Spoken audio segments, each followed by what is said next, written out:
স্বামী, হ্যাঁ ভাই বলেন। কমলা খাইলে বলে চুল চুল উঠে, এটা কি সত্যি কথা? কমলা খাইলে চুল উঠে? আমার তো মনে করো যে চুল নাই। কি কন? মনে করো যে এই যে কমলা খাইয়া রাত্রেবেলা খাই খালি পেটে বলে কমলা খাইলে চুল উঠে, এরকম একটা বেটা কইছে আর কি আমার। না না, এটা আপনি এক কাজ করতে পারেন ভাই। কমলার যে খোসা আছে না, হ্যাঁ, খোসাটা মাথাতে ঘষবেন।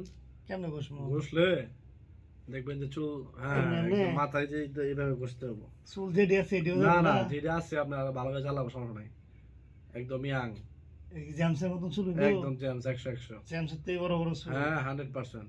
তাহলে তো মনে আপনার করো মাথা, বিয়ে আরেকটা করুন যাবো। হ্যাঁ বিয়ে করতে পারেন, সমস্যা নাই। হ্যাঁ, বিয়ে করুন যাবো। 100%। তাহলে তাহলে তাহলে আপনি আজকে থেকে শুরু করে আজকে দিই। থেকে শুরু করে দেন খেলা। এটা খাইলে হইতো না? না খাওয়া খাইলেও না ভাই, এটা ঘষতে হবে। আপনার যে খোসাটা আছে, খোসাটা ভালোভাবে ঘষতে হবে। কাউরে কো না।